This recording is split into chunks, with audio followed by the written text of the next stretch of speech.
After an argument, my girlfriend posted my private medical records online to humiliate me.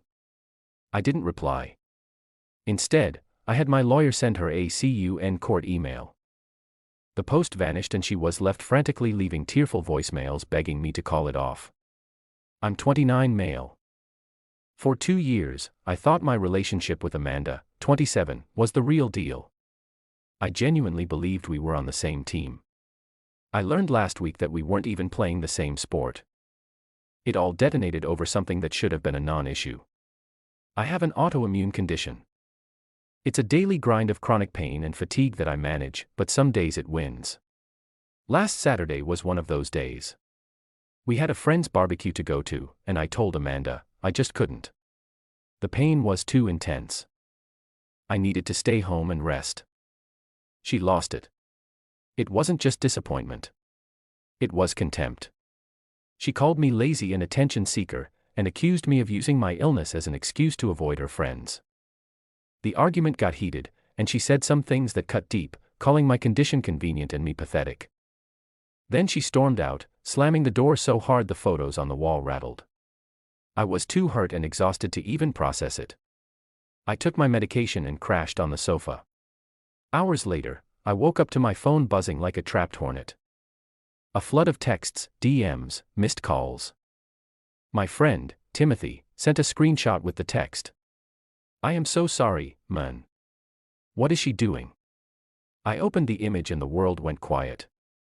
It was a public post from Amanda. She had taken a photo of a diagnostic letter from my specialist, a letter I kept in a folder in my desk drawer. It detailed my specific autoimmune disorder, the medications, the long-term outlook, my private vulnerable truth. Above the photo, she'd written, "For everyone who's ever wondered why my boyfriend is so flaky and always cancels plans, here's why. Apparently, he has a super serious and very real condition, or maybe he's just the best actor I know. You be the judge." Drama queen, man child, someone's get this guy on Oscar. I felt a hot dizzying wave of nausea. This wasn't anger, not yet. It was profound shock, humiliation. The feeling of being emotionally naked in a town square. My name wasn't on the letterhead, but it didn't need to be. Our friends, colleagues, and acquaintances all knew. My first instinct wasn't to scream or call her. It was to take meticulous screenshots. The post, every single comment, the ones from her friends egging her on, and the few from my friends trying to defend me. I saved everything to a secure folder. The initial shock slowly began to curdle into a cold hard knot of anger in my stomach. This wasn't a mistake. This was a deliberate act of cruelty. I spent the rest of the night in a daze. The next day, I didn't go to work. I just sat there thinking. A conversation wouldn't fix this. An apology wouldn't erase it. This was a violation so deep that it required a response she couldn't ignore or manipulate. I spent hours researching privacy and defamation lawyers. I found a reputable firm and filled out their consultation form attaching the evidence. I didn't expect to reply for days, but a paralegal emailed me back that afternoon to schedule a call with one of their lawyers, a Mr. Ronald, for the following day. The call was sobering. Mr. Ronald was professional and direct. He confirmed that what Amanda had done was a serious civil offense. Public disclosure of private facts with a strong case for defamation given the mocking caption. He laid out a path forward. He didn't promise a massive payday or a dramatic courtroom victory. He talked about strategy. His first recommended step wasn't a lawsuit. It was a formal cease and desist letter. It would be sent via email and registered post. It would demand the immediate and permanent removal of the post, a formal apology, and it would state that we reserve the right to pursue full legal damages if the demands weren't met. It was the first official shot across the bow. I want to proceed, I told him. My voice steady for the first time in 24 hours. She needs to understand that this isn't a game. The letter was sent that afternoon for about 4 hours silence, then the post vanished. My phone lit up a minute later.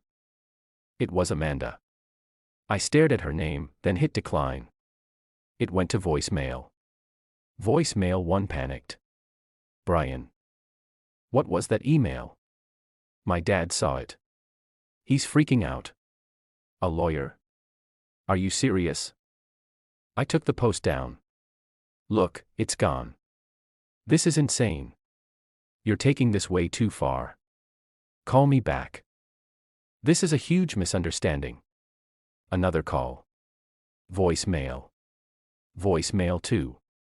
Voice shifting from tears to indignation. A lawsuit. Are you really threatening to sue me? It was a stupid joke, Brian. I was mad. You can't do this to me. My parents will lose their minds. This could mess up my career. Just call me. We can fix this, please.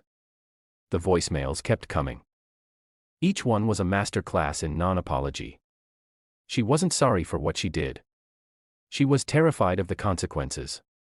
And as I listened to her panic, that cold knot in my stomach solidified into resolve. This was the right path. This was the only path. Update 1. Hey, everyone. Thank you for the supportive comments. It's been a draining week, but your messages have been a bright spot. I'm still not talking to Amanda. As per Mr. Ronald's advice, all communication must go through him. This has not gone over well with Amanda's family. The voicemails continued for 2 days. I have them all saved. After the tearful begging failed, the tone shifted to anger and entitlement. One gem was, I'm the one who looks like a psycho now because you couldn't just talk to me. You've made this so much worse. The lack of self-awareness is a marvel. Then her father, George, got involved. He didn't call me. He's too smart for that. He sent me an email. The subject line was a misunderstanding. The email was patronizingly friendly. He called the incident an unfortunate overreaction. On my part, he wrote about how Amanda was deeply distraught and had learned her lesson. He then suggested that we should all handle this like adults and put it behind us for the sake of the wonderful relationship Amanda and I had. He finished by saying that dragging lawyers into a simple lover's quarrel was unnecessary and would only lead to unpleasantness for everyone involved. The subtext was crystal clear. It wasn't an overt threat, but it was an unmistakable warning. I forwarded it to Mr. Ronald, who called it beautifully arrogant and a textbook example of someone who thinks they can smooth things over without taking any real responsibility. Amanda's response to the cease and desist via an expensive-looking lawyer of her own came 2 days later. It was dismissive. They acknowledged the post was taken down, but refused a formal apology. Her lawyer claimed the post was a momentary lapse in judgment, and that my refusal to communicate directly was evidence of my intent to escalate for financial gain. They essentially told us to get lost. Mr. Ronald's reaction was calm. Good. He said. They've put their position in writing. They're refusing to take this seriously. Now we can proceed to the next step. Filing the lawsuit is a big step. It's expensive and it's public. I hesitated for a moment, wondering if this was really what I wanted. Then Amanda made the decision for me. A mutual friend who is more my friend than hers sent me another screenshot. This time, it was from a private group chat that Amanda was in. She had posted a long message, a carefully crafted narrative painting herself as the victim. In this version, she wrote that she'd been worried sick about my increasingly erratic behavior and reliance on painkillers. She claimed she posted the letter in a moment of desperation, hoping one of our friends who is a doctor might see it and offer advice because I was so scared. She then wrote that my lawsuit was a vindictive and manipulative attempt to extort money from my family because I was jealous of her career success. Reading those calculated lies, seeing her twist my chronic illness into an addiction narrative to save her own skin, any hesitation I had evaporated. She wasn't just refusing to apologize. She was actively trying to destroy my reputation to anyone who would listen. I called Mr. Ronald. File it, I said. Let's move forward. The lawsuit is being drafted. It's no longer just about a humiliating post. It's about a systematic refusal to accept responsibility and a malicious campaign to rewrite the truth. They think this is a game of PR. They're about to find out it's a game of evidence. Update 2. Hello again. It's been a while. The wheels of justice grind slowly, and the last 2 months have been a masterclass in frustration and resolve. The lawsuit was officially filed, and Amanda was served at her apartment. No dramatic scene at her office. Mr. Ronald advised against anything that could be painted as deliberately inflammatory. The real fireworks started after she was served. About a week later, I was called into a meeting with my boss and a manager from HR. My stomach dropped. I knew what this was. I had been preemptively warned by Mr. Ronald that this might be their next move. HR had received a complaint. It was filed by an anonymous source expressing concern about a pattern of unstable and aggressive behavior from me in the workplace. It vaguely referenced my health struggles and how they might be impacting my judgment and temperament. The language was slick, corporate, and clearly written by a lawyer to cause maximum damage while maintaining plausible deniability. George's email about unpleasantness wasn't a bluff. This was the moment I had dreaded, but I was prepared. I walked into the meeting with a file. I didn't get emotional. I calmly laid out the facts for my boss and the HR manager. I showed them a printed copy of Amanda's social media post. I showed them the cease and desist and her lawyer's dismissive response. I explained that I had just filed a lawsuit and that this anonymous complaint was, in my view, a clear act of retaliation. The HR manager's face was unreadable. He didn't immediately take my side. He listened, collected my documents, and said, "Thank you for bringing this to our attention, Brian. We take all complaints seriously. We will look into this." My boss was more sympathetic, but told me to keep my head down and focus on work. It was terrifying. For 2 weeks, I worked under a cloud of suspicion. I felt like every email I sent, every conversation I had was being scrutinized. It was a calculated move to destabilize me, to isolate me, and to potentially get me fired to discredit my lawsuit. The next attack was more personal. My younger sister, Melissa, called me confused and upset. Amanda had contacted her on social media. She didn't call, which would have been too direct. She sent a long rambling message full of feigned concern. She spun the same lie she put in her group chat, that I was abusing medication, that she was scared for me, that I was unstable. She begged my sister to talk some sense into me and get me to drop this horrible lawsuit that was destroying her. This was the move that truly severed the last thread of any past affection I might have had. Trying to manipulate my family, to turn my own sister against me by painting me as an addict, it was vile. I sat down with Melissa, showed her everything. The post, the emails, the legal documents. She was furious on my behalf.